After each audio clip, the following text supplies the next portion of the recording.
A lot of the usual suspects in comics have been melting down over the last few days. I think there's a combination of factors happening. They kind of know that they're in this last hurrah mode as DC goes all in, which we made a couple of videos about and kind of gone over already, so you can go watch those videos if you'd like. But comic share of the market, of the comic market even, is drastically going downward. Sales are down. This is the summer of the doldrums. Everything's kind of dying. The events aren't selling. Nothing's working. The only thing that's bucking the trend is Jonathan Hickman's Ultimate Spider-Man. Everybody else is just like in complete meltdown mode. So a lot of these people are having crises because they have gotten themselves into their heads over the last few years where they thought they're like very important people doing very important things with their identity politics crap. I'm going to go over a few posts from Cena Grace, who's the mastermind behind Gay Iceman, which didn't sell, just advocating for himself. Complete crazy narcissism. We've got a couple of posts to go over from Mags Visaggio and Joe Glass, a couple of SJWs who are really trying hard to get into the industry cred over the last few years, who just like shot themselves in the foot as well. Crazy stuff going on. Now, on the flip side, independent comics is going fantastic, and I just want to talk to you guys real quick about my new graphic novel, The Hidden Emperor. Wow, we just got a bunch of new backers. So thank you. If you're watching this right now and backing, really appreciate it. This is my follow-up to my 2022 hit Overmind, and we are just trucking along. This is the best launch we've ever had for any comic, and you guys have been killing it for us. So this is a science fiction graphic novel. I'm building a Star Wars replacement universe, basically.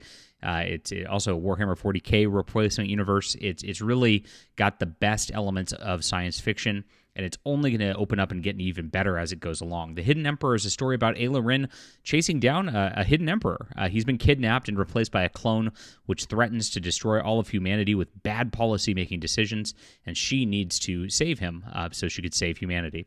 This is in the description below. Thank you guys so much for supporting great comics. We have a wonderful artist in Ms. Crimson who's doing amazing work on this too.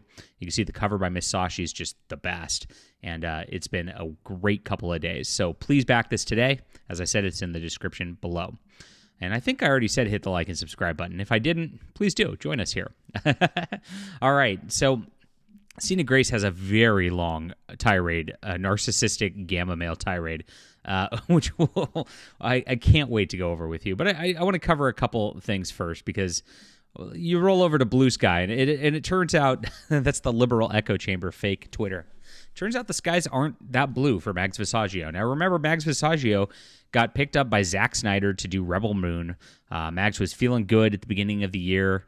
Just got an operation to remove his thing, and should be flying high right now. But you see that these clout chasing things in the industry really don't matter.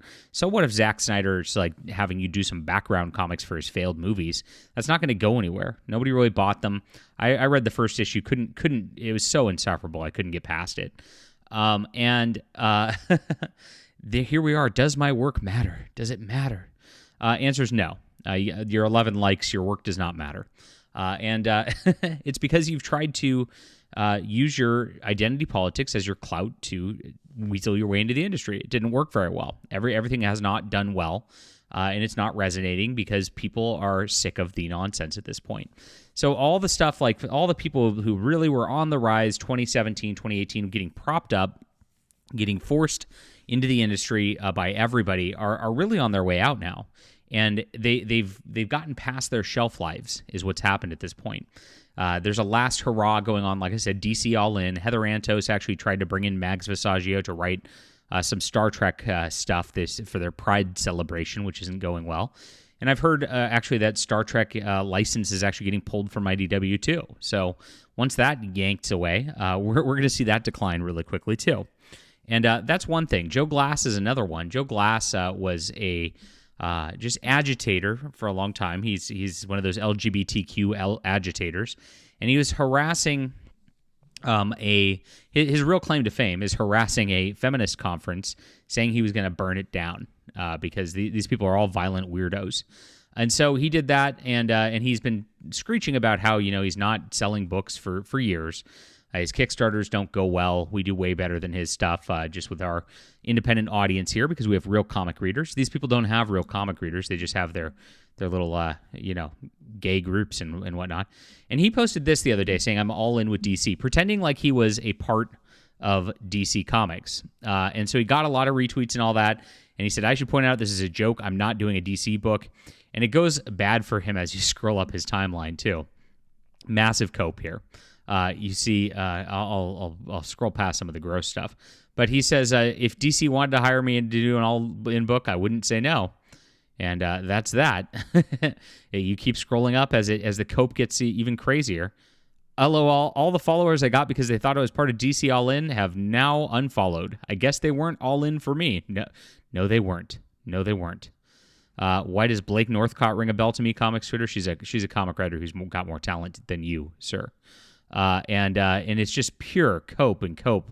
Maybe people thinking they're getting tricked into thinking I'm a big mainstream comic is because they think I'm good enough to be doing one.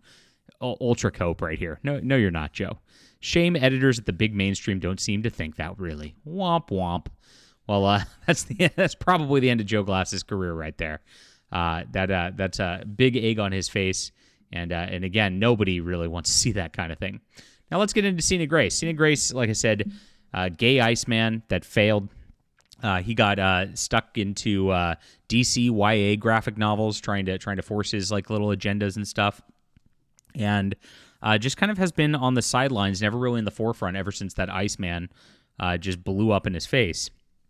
And here's his little cope blog. As I said, they're not doing well.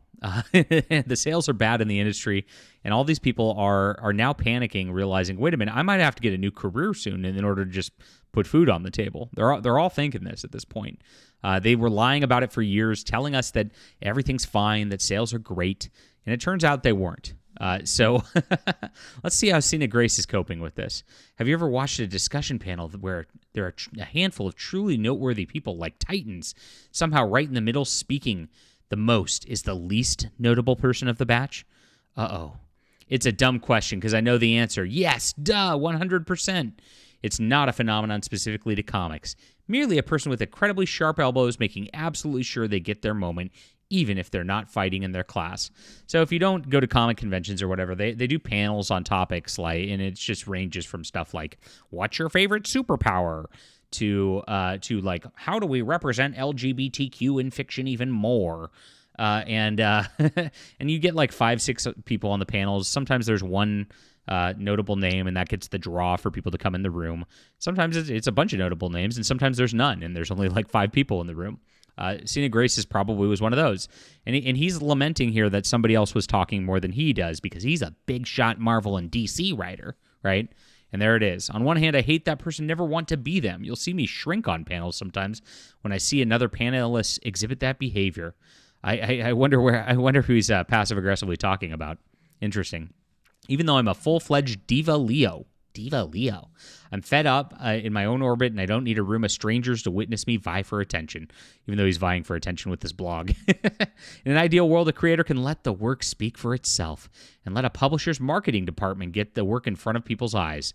Yeah, and this is why these people fail. They're stuck in like the 80s where they think there's this robust marketing department that's just going to like make their books sell for them, and that they can just be writers. The world doesn't work like that anymore, bro. Not at all. But that's why you're running a Substack. Like, it's very weird. He knows that it doesn't work like this, but he still laments about it anyway. Interesting.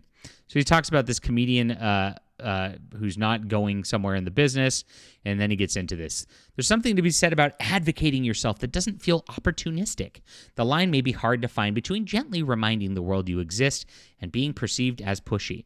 And here's the thing about like the gammas in comics, like they're worried about how they're perceived in this stuff. You just can't worry. I mean, this is my business advice to you. Just sell your shit and don't care. Like, if somebody doesn't want to buy it, they're not going to buy it. If somebody does want to buy it, great. I mean, beyond that, like, there you go. I mean, it's on you to make that push for yourself. And he is right about this. But his sort of demeanor is just so passive aggressive. It's like, wow. Obviously kind of angry here about things not going well for himself.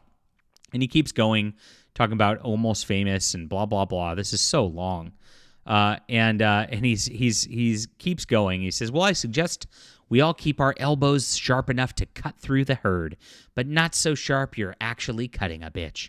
If you're going to take up someone's time, make it count. To anyone out on these streets, Jesus Christ, who's aware they're not a titan of the group, remind yourself the best openers for headlining acts are the ones that keep their set list so tight the audience goes, that was actually really good. I got to check out their stuff when I get home." And so this is all because he's going to be on a panel at San Diego Comic-Con. And so he just is talking about this, and he's going to this Comic-Con panel to talk his weird little diverse Superman, The Harvests of Youth. I'm sure it's pretty gay. And then a chick story by Sarah Kuhn, who got in on her identity politics as well. Girl Taking Over. I'm sure breathtaking stuff. I'm sure there's going to be 5 people in this panel. So there you go. This is it. All that lead up to, I get to be on a comic panel. Yay.